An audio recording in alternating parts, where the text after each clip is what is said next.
4th of March 1943, somewhere in the North Atlantic, approximately 900 kilometers west of Ireland, the ocean surface is a churning grey wasteland. 30-knot winds tear the spray off wave crests and hurl it horizontally across a convoy of Allied merchant vessels ploughing grimly eastward. Beneath the surface, at a depth of roughly 60 meters, Captain Lieutenant Werner Hartenstein guides his Type 5 YIC U-boat through the cold dark, waiting. He has been tracking this convoy for 2 days. He knows the surface escorts are limited. He knows his position is good. What he does not know, what none of the commanders of the assembled Wolfpack know, is that somewhere in the electronic ether above them a signal is singing, a British signal, and it has already betrayed every one of them. Within the next 18 hours, 6 U-boats from that Wolfpack will be detected before they surface, hunted by aircraft that seem to appear from nowhere, guided to positions with uncanny precision. 2 will be sunk. 3 will be forced to abandon their attack runs and dive deep, their torpedoes never fired. The convoy will pass with the loss of only a single merchant vessel. Hartenstein himself will survive, but he will report to U-boat command in Lorient that something fundamental has changed. The British, he will write, appeared to know where we are before. We know ourselves. He was not wrong. But the extraordinary truth was not that the British had broken the Enigma codes or deployed some vast new network of underwater hydrophones or fielded a new generation of aircraft with superhuman endurance. The truth was both more mundane and more profound than any of that. The truth was that German naval engineers had handed the British a master key and had never noticed they had done it. The mechanism at the heart of this catastrophe was a piece of equipment that sat in virtually every operational U-boat in the Atlantic Fleet, a device the Germans trusted completely, a device they had designed themselves and considered undetectable. They were catastrophically, fatally wrong. This is the story of the FUMB-1 Metox radar detector, the radio signal it accidentally emitted, and how a chance discovery by a captured British airman combined with the methodical brilliance of scientists at the telecommunications research establishment turned Germany's own defensive technology into the instrument of its destruction. To understand why the Metox existed at all, you have to understand the crisis that preceded it. In the early years of the Battle of the Atlantic, the U-boat was master of the surface. Between 1940 and mid-1942, German submarines sank Allied shipping at a rate that genuinely threatened Britain's ability to continue the war. In a single month, November 1942, U-boats destroyed 117 Allied vessels totaling over 700,000 tons of shipping. Winston Churchill would later write that the only thing that truly frightened him during the entire war was the U-boat peril. The arithmetic was brutal and simple. The Allies were losing ships faster than they could build them. The critical vulnerability of the U-boat, however, was that it needed to surface. Diesel engines recharged the batteries, and the boat needed to run on the surface, or at least at periscope depth, to navigate, communicate with command, and position itself for attack. In the early war years, British countermeasures were primitive enough that surfacing at night was relatively safe, but by mid-1942, things were changing rapidly. The introduction of centimetric radar, specifically the new ASV Mark III radar fitted to coastal command aircraft, was beginning to transform the equation previous radar systems operated on. Meter wavelength frequencies that were relatively easy to detect with simple receivers, but the new centimetric sets operating on wavelengths of roughly 10 centimeters were a different proposition entirely. The Germans initially had no warning devices capable of detecting them. Suddenly, U-boats that surfaced at night were being found by aircraft. That seemed to materialize from the darkness with terrifying speed, their lead lights snapping on at the last moment to illuminate the boat for the kill. The losses were mounting, and U-boat commanders were screaming for a solution. BDU, Befehlshaber der Unterseeboote, U-boat command under Admiral Karl Dönitz, knew they needed a radar detector urgently. What they got was the Metox. The FUMB one. Metox was developed by the French firm Metox Grandin, working under German oversight, and introduced into operational service in August 1942.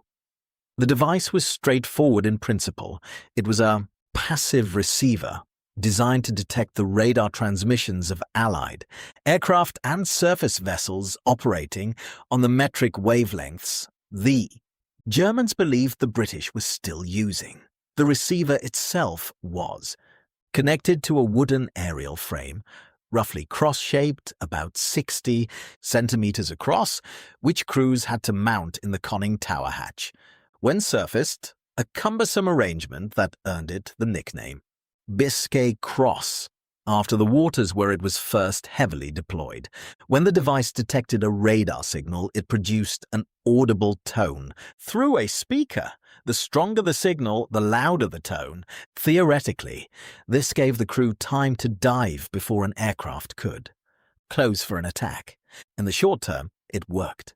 U-boat losses dipped slightly as crews learned to trust the Metox's warning tones. Confidence in the device grew.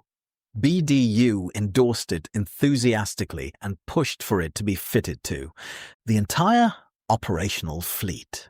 By early 1943, the vast majority of Atlantic U-boats were carrying a Metox set. Dönitz himself considered the problem essentially solved. But here was the thing that nobody in the German naval establishment had thought to check. The Metox was, in technical terms, a super-regenerative receiver. This was a specific circuit design that offered excellent sensitivity, the ability to pick up very weak signals at low cost, and complexity. Super-regenerative receivers had been used in radio technology since the 1920s.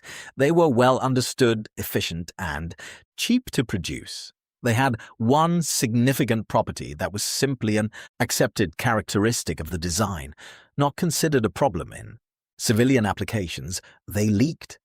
A super-regenerative receiver works by repeatedly oscillating a circuit in and out of a regenerative state at a very high rate. This process, the quench frequency, creates a small but definite electromagnetic emission, a radio signal of its own, radiating outward from the receiver's aerial. In normal domestic applications, this leaked emission was so low-powered as to be irrelevant. No one was listening for it. No one had reason to care. In the middle of the Atlantic Ocean, surrounded by the most sophisticated British signals, intelligence apparatus ever assembled, it was something else entirely. The emission from a single Metox unit was extraordinarily faint, roughly equivalent in power to a small torch bulb radiating at radio frequencies. But it was consistent, it was distinctive, and it was, crucially, unique. No Allied equipment emitted anything on quite that frequency or with quite that characteristic pattern. The signal said, with almost mechanical reliability, "There is a U-boat here. It is surfaced, and its crew believes it is safe." The British discovered this accidentally, and the exact circumstances are one of the small ironies that dot the history of electronic warfare. In the autumn of 1942, a Coastal Command aircraft crew was examining the wreckage of a downed German aircraft, a Focke-Wulf 200 Condor Maritime patrol plane, and recovered what appeared to be a standard-issue Metox, brought aboard to help coordinate U-boat operations. The device was forwarded to the scientists at the Telecommunications Research Establishment at Malvern, the TRE, which had by that point become the nerve centre of British radar and electronic warfare research. When the TRE technicians powered up the captured Metox and began examining its emissions with their sensitive test equipment, they noticed something remarkable. The device was transmitting not intentionally. There was no hidden transmitter, no deliberate sabotage, no clever deception. The Metox was doing exactly what it had been designed to do, and in doing so, it was advertising its own presence on frequencies that the British could receive with relatively modest equipment. The significance of this discovery cannot be overstated. If it was real, if actual operational U-boats were emitting this signal while surfaced, then it meant that any suitably equipped Allied aircraft or vessel could home in on a surfaced U-boat from a considerable distance, approaching from any direction in complete darkness, in radio silence, with no active radar transmission to alert the crew's Metox detector. The U-boat would hear nothing. The Metox would give no warning. The aircraft would simply arrive. TRE moved quickly to verify and then exploit the discovery. They developed a dedicated receiver, a passive homing device that could detect the Metox emission, and began fitting it to Coastal Command, aircraft operating over the Bay of Biscay. The device was known operationally as the Lee Light Homing Receiver, though this name was deliberately misleading. It was neither associated specifically with the Lee Light, nor was it fundamentally a homing system alone. The equipment allowed an aircraft to locate a surfaced U-boat at distances of up to 80 kilometers under favorable conditions simply by pointing toward the source of the leaking signal. If you are finding this interesting, a quick subscribe helps more than, the operational results were dramatic, and they unfolded with a speed that caught U-boat command completely off guard. Through the first half of 1943, sightings and attacks on U-boats in the Bay of Biscay, the transit zone through which nearly all Atlantic-bound submarines had to pass, increased sharply.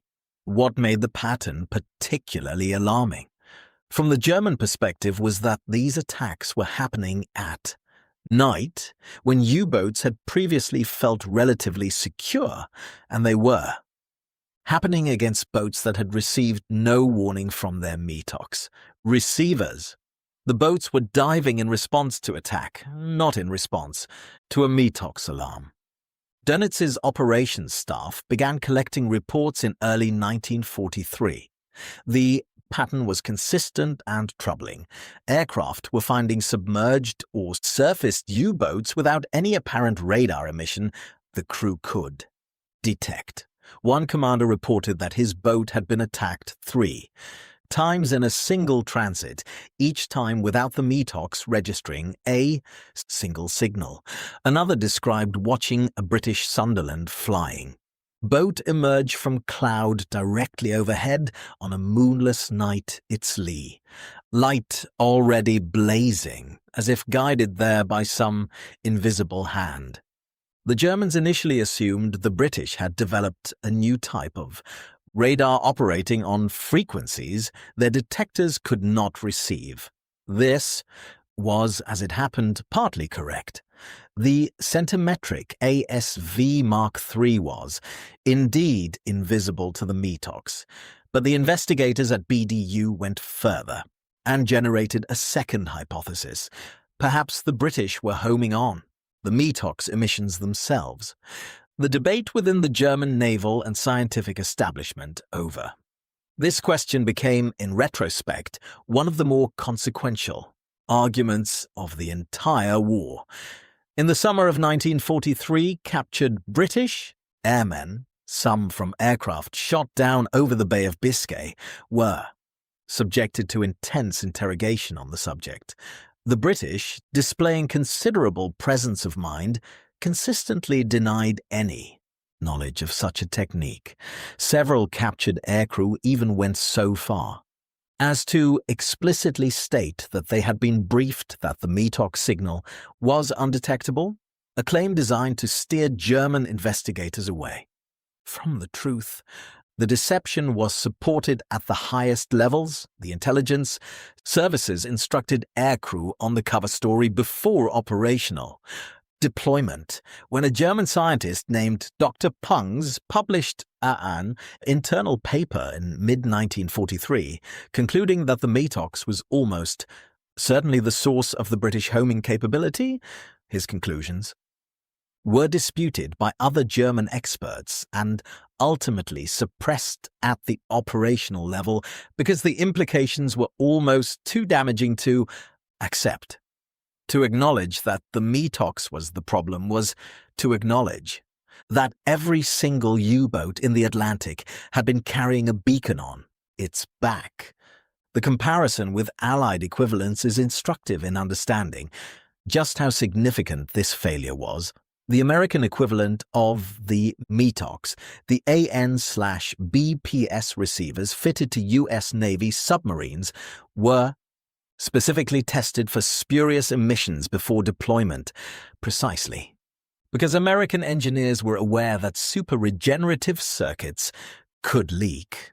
They were not foolproof, but the checking process was methodical. The British detection capability they feared had, in fact, been discovered through a captured German device rather than through any independent offensive research. The German Naval High Command eventually ordered the Metox to be switched off whilst in transit across the Bay of Biscay, an instruction that eliminated the signal but also left the boats blind to conventional radar. They then introduced replacement systems, the Naxos and Fleege receivers, which used different circuit designs and did not suffer from the same leakage problem, but by the time these replacements were in widespread service, the damage was done. The window of British advantage had lasted roughly 9 months, from late 1942 through to mid-1943, coinciding almost precisely with the period historians now call Black May 1943, when the U-boat fleet suffered losses so catastrophic that Dönitz was forced to temporarily withdraw the wolf packs from the North Atlantic entirely. In that single month, 41 U-boats were lost. 41. The average monthly loss rate for the previous year had been under 15. The causes of this catastrophe were multiple: improved convoy escorts, long-range aircraft coverage, Enigma intelligence, but the Metox. Vulnerability was woven through all of it, enabling intercepts that were then presented to operational commanders as if they had come from other sources, protecting the secret whilst maximizing its exploitation. The material impact on the Battle of the Atlantic is difficult to isolate precisely because the Metox vulnerability operated alongside other intelligence streams, but the Bay of Biscay offensive, specifically the period between November 1942 and July 1943, saw U-boat sinkings in that stretch of water alone rise from an average of roughly 2 per month to over 8 per month, given that the Bay of Biscay was the bottleneck through which virtually every Atlantic patrol had to pass. The disruption to operational tempo was severe. Boats were arriving in their patrol areas late, damaged, low on fuel, and with shaken crews. The psychological toll on U-boat personnel was measurable. Morale reports from the period document a growing fatalism, a sense that the ocean had become transparent, that there was nowhere left to hide. There is a certain terrible elegance to the story. The Metox existed too. Protect the U-boat crews from detection. It made them feel safe. It gave them confidence to surface and operate in areas, and at times they might otherwise have avoided, and in doing so it made them far more vulnerable than if they had carried nothing at all. The device that was supposed to be their shield became, through the unchangeable mathematics of circuit design, their most reliable guide to destruction. The principle of the super-regenerative receiver's spurious emission is still taught in electronics engineering courses today, though the specific military application is generally noted only in passing.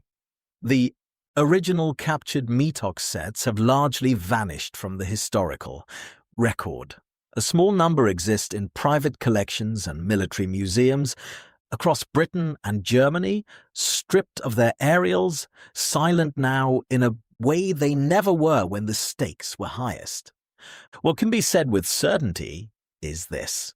In the late summer of 1942, a group of scientists at Malvern powered up a piece of captured German equipment, pointed a sensitive receiver at it, and listened.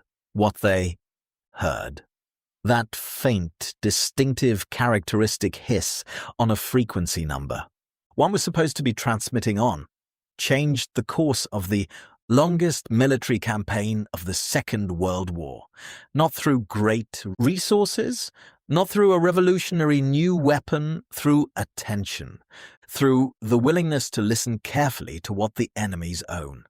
Technology was saying, without being asked. On the 4th of March 1943, as Werner Hartenstein guided his boat through the cold, Atlantic dark, trusting the silence of his Metox receiver, the signal was still singing.